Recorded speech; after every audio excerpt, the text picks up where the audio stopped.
दे तू तेरे नाम।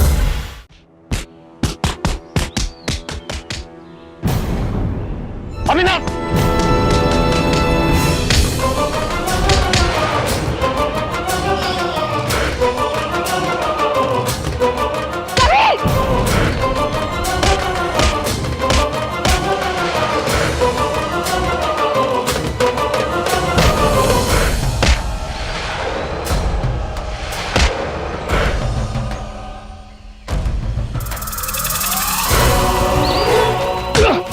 अदिति, पुलिस को फोन करो।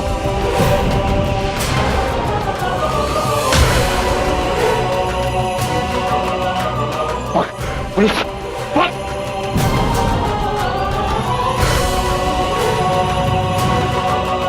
अभिनव,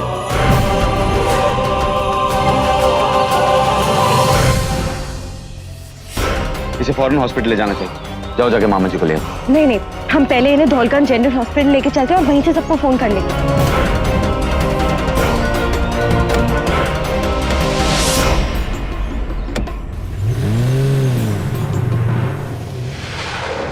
दीदी, अदिति का फोन था। वो कह रही थी कि अभिनव को हॉस्पिटल ले गए हैं, उसे बहुत बुरी तरह से चोट आई है। अभिनव को चोट लगी? कैसे? अदिति कह रही थी कि घर के बाहर ही कुछ गुंडे उसे बहुत बुरी तरह से पीट रहे थे। हे भगवान, वो ठीक तो है ना? ईजा, आप भी तो जानती है कि उनकी किसी से दुश्मनी नहीं है, तो फिर ये गुंडे? मामी, आप मेरी कसम खाइए, बताइए ना वो ठीक है ना? हाँ, वो बिल्कुल ठीक है। अरे अदिति झूठ क्यों बोलेगी? मरहम पट्टी वगैरह करके उसे घर ले आएंगे और यहाँ पास के धौलगंज जनरल हॉस्पिटल में ले गए हैं। नहीं, पास वाले धौलगंज जनरल हॉस्पिटल में नहीं ले जा सकते।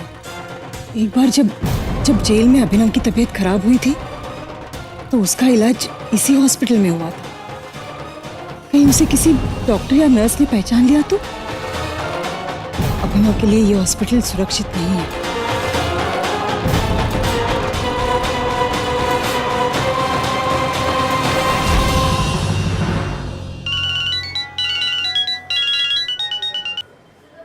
हेलो।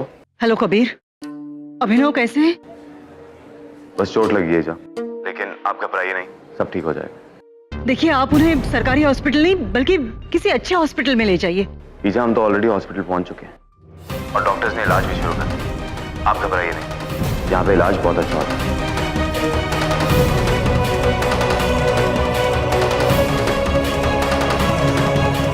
लता, आप रानी बिटिया के साथ यहीं रहिए, मैं और भैया हॉस्पिटल जाकर आते हैं, ठीक है? जी दीदी।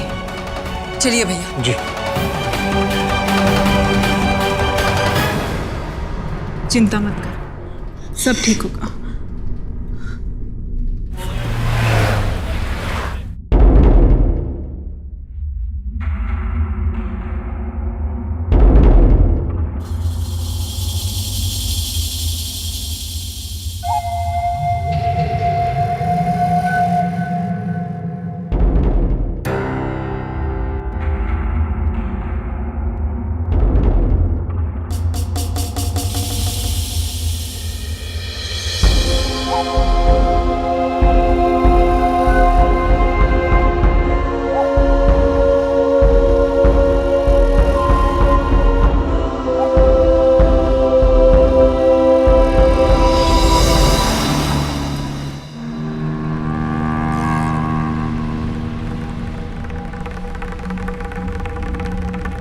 नहीं, किसी भी तरह मुझे वहां पहुंच के अभिनव को निकालना होगा, जल्द से जल्द।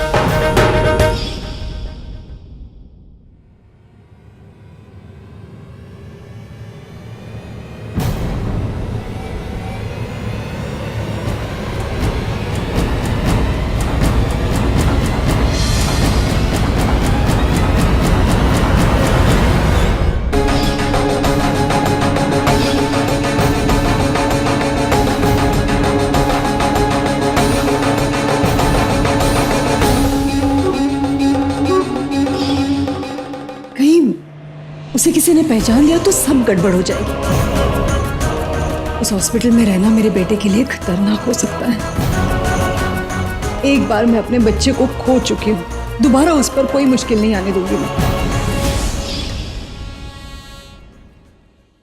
सर मुझे लगता है मैंने आपको पहले कहीं देखा है। काफी जाना पहचाना चेहरा लग रहा है।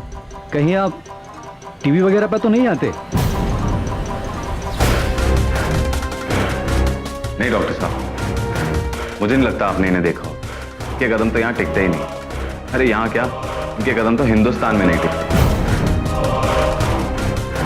मेरा भाई एक इंटरनेशनल मैगजीन के साथ फोटोग्राफर है। अरे वाह, तब तो ये आर्टिस्ट हुए। Very good. वैसे फोटोग्राफी काफी अच्छा शौक है। दीदी, मैं गाड़ी पार्क करके आता हूँ, आप अंदर चलिए।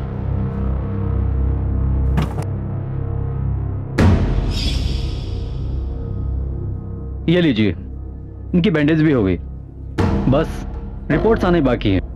लग तो नहीं रहा कि कोई अंदरूनी चोट लगी है, लेकिन जब तक रिपोर्ट नहीं आ जाती इन्हें यहीं रहना पड़ेगा। अरे नहीं नहीं, मुझे कुछ नहीं हुआ है, चलो घर चलते हैं। नहीं सर, हम आपको ऐसे डिस्चार्ज नहीं कर सकते। अगर कोई कॉम्प्लिकेशन डेवलप हो गया तो बात हमारे ऊपर आएगी। अरे कुछ नहीं होगा और आप पे कोई बात आएगी नहीं। चलो कबीर घर चलते हैं। अभिनव, डॉक्टर ठीक बोल रहे हैं। अरे मैंने कहा ना कुछ नहीं होगा, क्या जबरदस्ती है क्या? हाँ चलो अभिनव, एक बार कंफर्म हो जाए कि सब ठीक है तो हम भी बेफिक्र हो जाएंगे। डॉक्टर साहब, हम वेट करेंगे। ओके नर्स, लेट आराम से। कह रहा हूँ कुछ नहीं हुआ तो फिर भी लेट गया। क्या बात है सर? सिस्टर मुझे लगता है मैं इस आदमी का पहले भी इलाज कर चुका हूं। मुझे शक है कि ये उन कैदियों में से एक है जिन्हें इलाज के लिए जेल से यहां लाया गया था। तुम एक काम करो, उन कैदियों की फाइल लेकर आओ, मैं जरा चेक कर लेता हूं। Okay sir.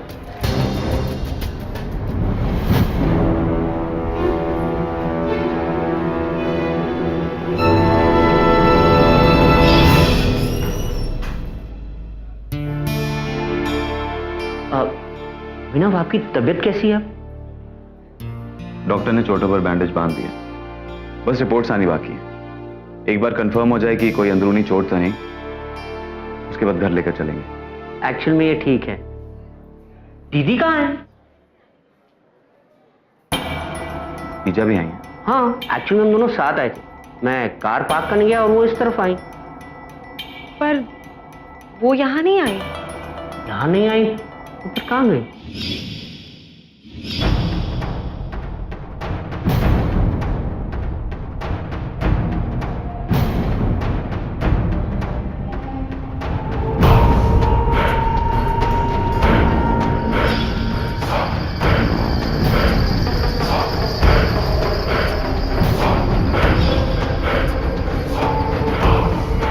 मैं क्या करूं? मुझे इस नर्स की बच्ची को ये फाइल डॉक्टर तक पहुंचाने से रोकना होगा, लेकिन कैसे?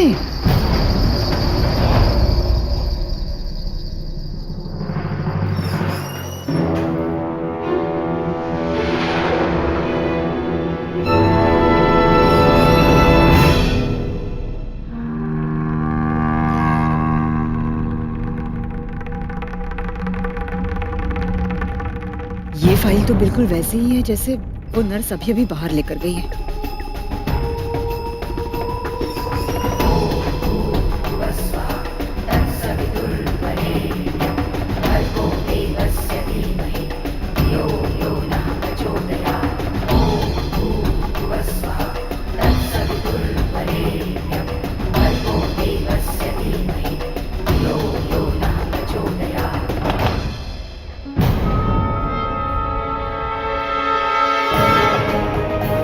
Sorry. Thank you madam.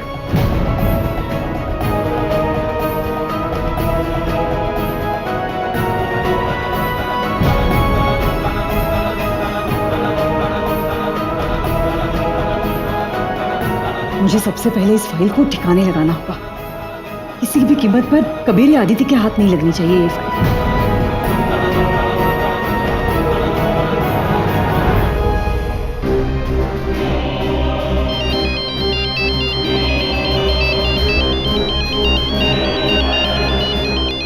Kabir का फोन।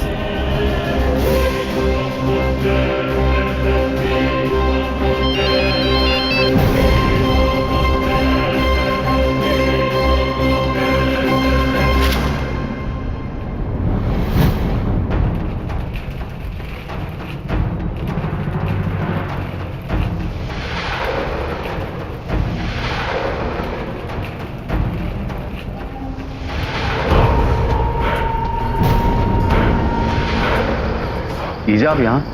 मैं आपको पूरे हॉस्पिटल में ढूंढ रहा हूँ। और आप फोन क्यों नहीं उठा रही हैं अपना? भानु मामा कार पार्क करके कब से पहुंच गए हैं? आप ठीक है इतनी देर? वो मैं खो गई थी, अभिनव का कमरा ही नहीं मिल रहा था, बस वही ढूंढ रही थी। और ये हाँ, लेकिन आप बाहर की तरफ कहाँ जा रही थी?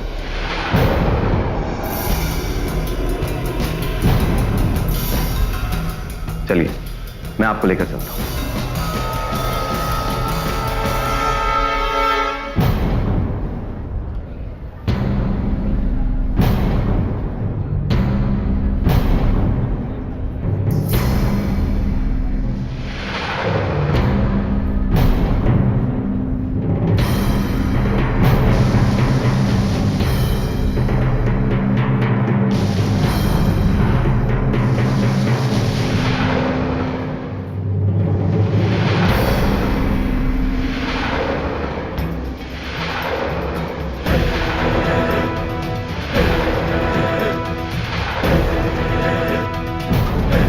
अभिनव जायसवाल, क्राइम, मर्डर।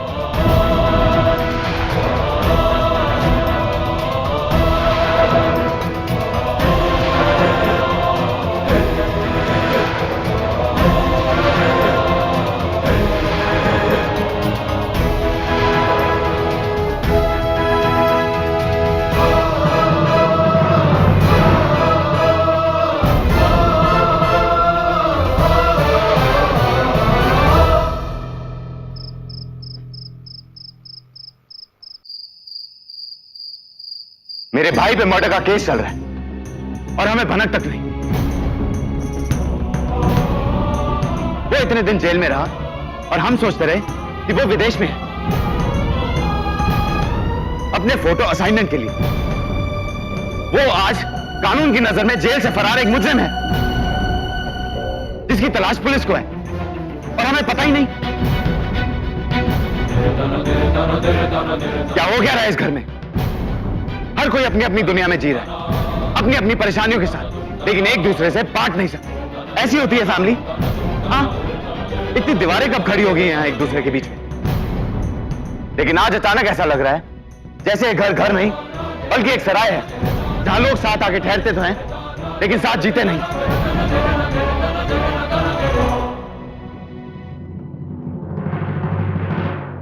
ईजा, आपको इतनी बड़ी बात पता नहीं और आपने हम सब लोगों से बात छुपाई, मुझसे छुपाई। क्यों ईजा? तुम यहाँ मंजीरे बजाते रहोगे या कुछ करोगे भी? तुम्हारी बहन पर अटैक होने जा रहा है, जाओ कुछ करो। एक्चुअली में मेरी समझ में नहीं आ रहा अब क्या बोलूं। तुम तो कभी कुछ नहीं करोगे, मुझे ही कुछ करना पड़ेगा। इतना विश्वास तो करना चाहिए था आपको। मैं क्या अपने भाई को नफरत करने लगा? बताइए ईजा, हम सबको इतने धोखे में क्यों रखा आपने? बस बस कबीर, दीदी को इतनी बातें सुनाने की कोई जरूरत नहीं है। दीदी ने आज तक किसी से बिना वजह कोई बात नहीं छुपाई, और अगर छुपाई है तो अपने दिल पर पत्थर रखकर छुपाई है। तुम्हें याद है ना, तुम्हारी भलाई के लिए दीदी ने एक राज छुपाया था। छुपाया था कि नहीं छुपाया था?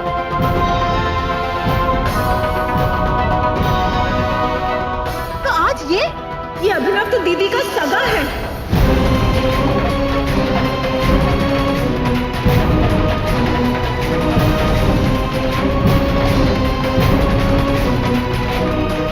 इसके लिए वो इतना नहीं कर सकती?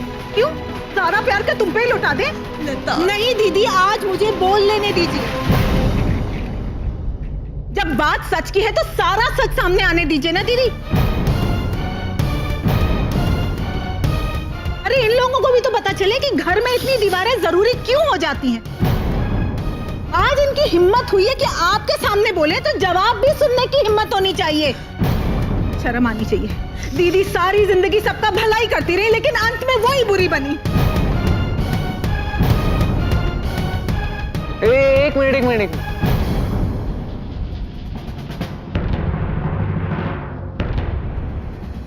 मैं सगा बेटा, मतलब ये सगा नहीं। हाँ, कबीर जीजाजी की पहली पत्नी से था।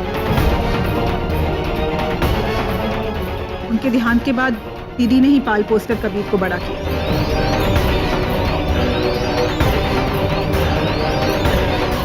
रणवीर, पता है पहले मुझे शक होता था कहीं तू और मैं सौतेले तो नहीं, क्योंकि ये ईजा सारा प्यार तो इस कबीर पे लुटा देती थी। लेकिन आज जब सच सामने आया तो क्या पता ईजा महान है, अपने सगे बेटों से ज्यादा इस सौतेले को प्यार करती थी।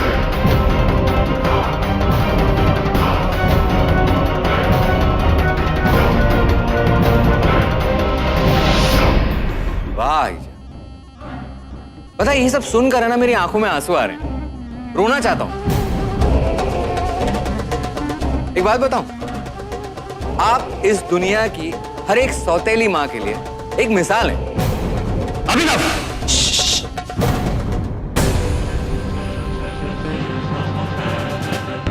सौतेले हो सगे बनने की कोशिश मत करो।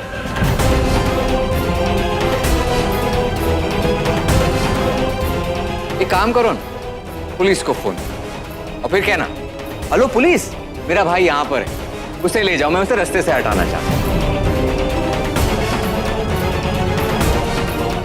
फिर इसी तरह रणबीर को भी रास्ते से हटा देना और फिर सारा राजपाट सब कुछ सब तुम्हारा। यही चाहते हो ना तुम?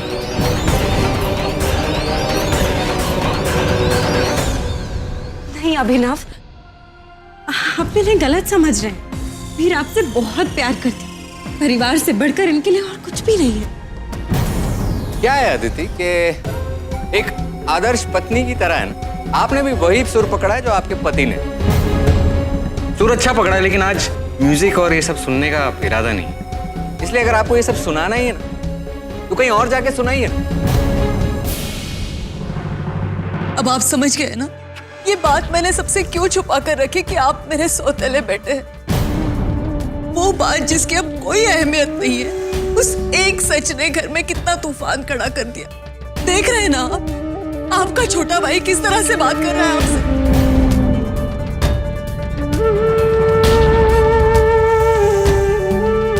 अभिनव,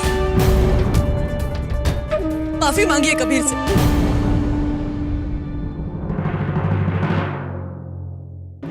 मैंने कहा माफी मांगिए।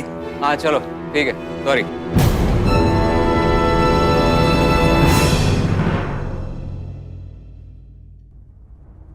और आप ये जानना चाहते हैं ना कि अभिनव की बात मैंने आपको क्यों नहीं बताई? जवाब बहुत आसान है। मुझे पूरा यकीन है कबीर कि अभिनव बेगुनाह है, उन्हें झूठे केस में फंसाया गया है।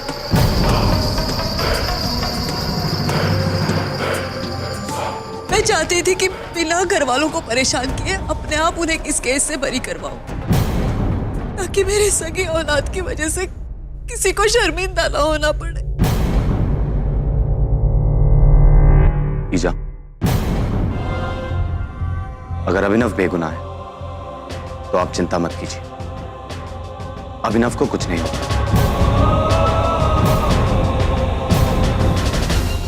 मैं अभिनव के लिए दुनिया का सबसे अच्छा वकील लाऊंगा और इसे जल्द से जल्द बरी करवाऊंगा।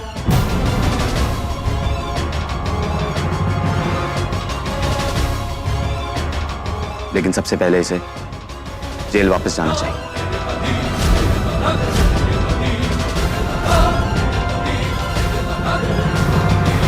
अच्छा, अरे मेरी इतनी फिक्र है तो तुम चले जाओ ना जेल। और भैया मैं वादा करता हूं अच्छे से अच्छा वकील खड़ा कर दूंगा आपको बेगुनाह साबित करने के लिए। जाएंगे आप?